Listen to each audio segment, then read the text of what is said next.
Welcome to the Shadow Warrior podcast. I'm the host, Rajiv Srinivasan.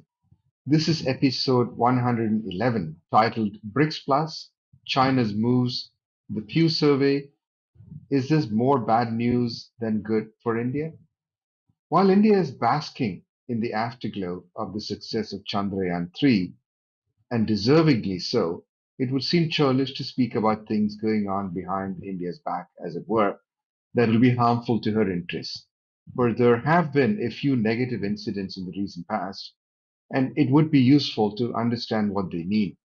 The first was the expansion of the BRICS grouping to BRICS Plus, with the addition of several new countries, amid considerable interest and applications allegedly by some 30 countries. The question is how this affects India's interests both short term and long term. The second was the likelihood, and now the certainty, that Xi Jinping will not, after all, be attending the G20 summit in New Delhi next week. Right on top of the news that the Chinese army is digging itself in the occupied territory of Aksai Chin, with massive underground bunkers and tunnels, which is, to put it bluntly, saber-rattling, not to mention their latest map offensive that claims Arunachal Pradesh. The third was the Pew report on attitudes towards India across the G20. Let's be honest about it, the perceptions about India are poor, although I'm sure things have improved over time. Furthermore, the survey may not be 100% accurate, or we can't take it at face value because they only talked to 30,000 people among several billion people in the G20. And also, some of the G20 sat it out. For example, it doesn't include China or the Soviet Union, that is to say, Russia. But the fact is that BRICS is no longer a cute acronym coined by Goldman Sachs economists on a whim. The group has created equivalents of the World Bank and the IMF. It already has or plans to build its own communication network of snoop-proof undersea internet cables. There are rumors that a new BRICS currency is in the works, which would be a digital slash virtual currency, while the existing national currencies continue to be in use, unlike the case with the euro and the European Currency Union. This BRICS currency actually worries the West quite a bit because it is likely to be tied to either a basket of currencies, I'm sorry, a basket of commodities, or to a certain number of grams of gold. Commodities are a little bit hard to deal with, and therefore it's likely that it'll be denominated in gold. In the medium run, this is likely to hurt the dollar's status as the global reserve currency, which could very well be the objective in the first place. This is because many third country transactions will no longer be denominated in dollars or in the BRICS currency. Over time, given the likely deterioration in the US economy, the dollar will fall against the gold, which means it'll also fall against the BRICS currency. In other words, the US's weaponization of the dollar and the freezing of assets held by Russia has boomeranged and may accelerate the decline of its status as the reserve currency. In fact, that may also have been an impetus for the expansion of BRICS by bringing in six more countries, that is the BRICS Plus. The more countries that use the BRICS currency, the better. Some 20 more countries applied to be added to BRICS, and this expansion may happen sooner or later. The six current entrants are Argentina, Egypt, Ethiopia, Iran, Saudi Arabia, and the United Arab Emirates. So far, so good. But why these countries? The unfortunate answer from India's point of view is that these are all countries that China wanted there as force multipliers to its interests. Let us look at them in more detail. With Saudi Arabia and Russia, BRICS Plus will have the two biggest exporters of hydrocarbons in the world, with Iran and the UAE also in the top 10. With Russia and China, it is two of the three largest arsenals of nuclear weapons. With China and India, it is two of the largest five economies in the world. With China, India, and Russia, it is three of the top six foreign exchange reserves in the world. Let's now realize that this means BRICS Plus is a force to reckon with. That is the good news. The bad news is that all of the new entrants are connected one way or other to China. Thus, it stands to reason that they are all quote unquote sponsored by China and will vote with China, imperiling India's clout and interests. Let us look at the links and also see an article by Tara Kartha on firstpost.com, and it notes that these are all members of the infamous Belt and Road Initiative by China. Argentina, their economy, as usual, is in trouble, and they're seeking an IMF loan to repay a Chinese loan, which they took to part repay an IMF loan. Rinse, repeat.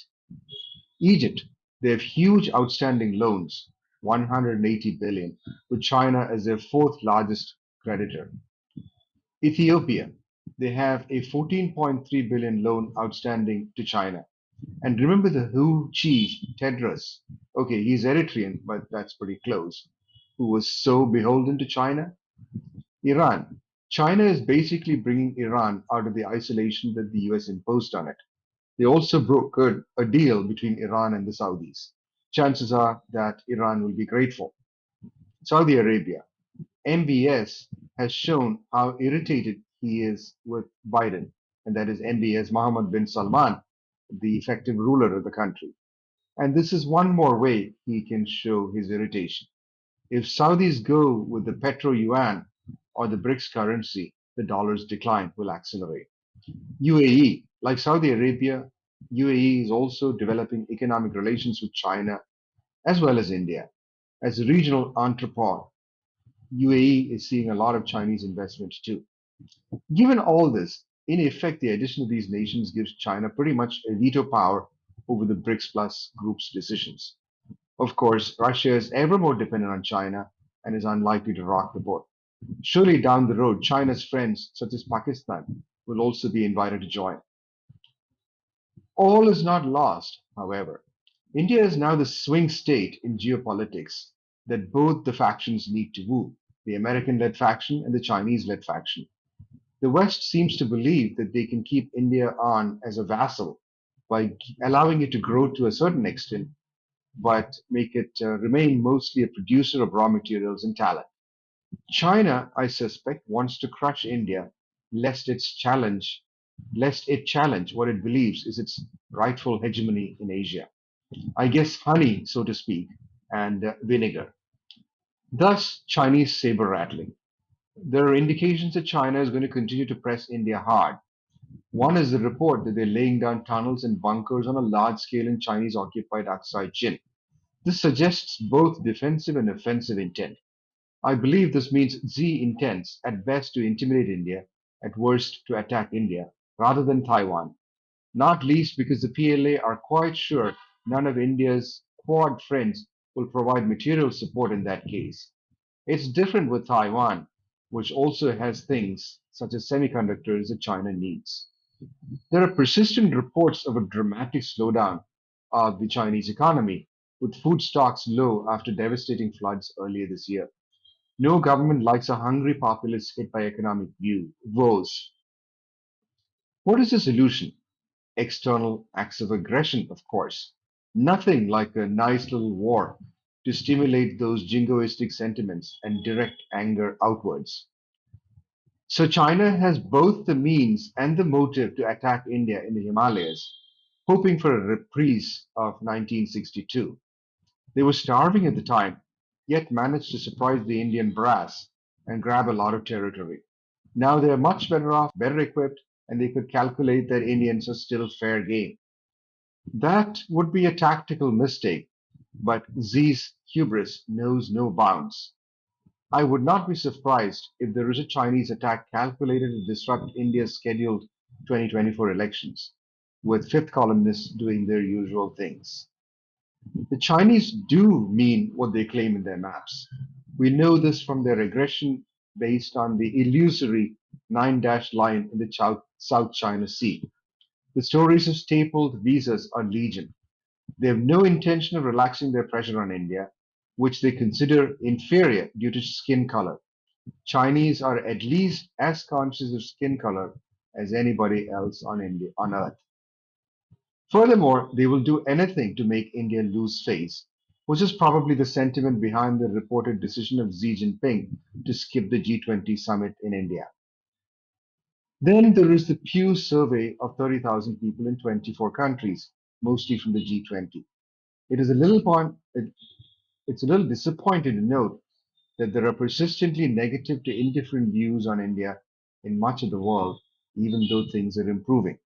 The relentless propaganda about India, quote unquote, betraying the West over Ukraine, the increasing Hindu hatred fueled partly by Islamists and Khalistanis, and British bile, for example, about why India needs a space program when it is starving and defecating in the street.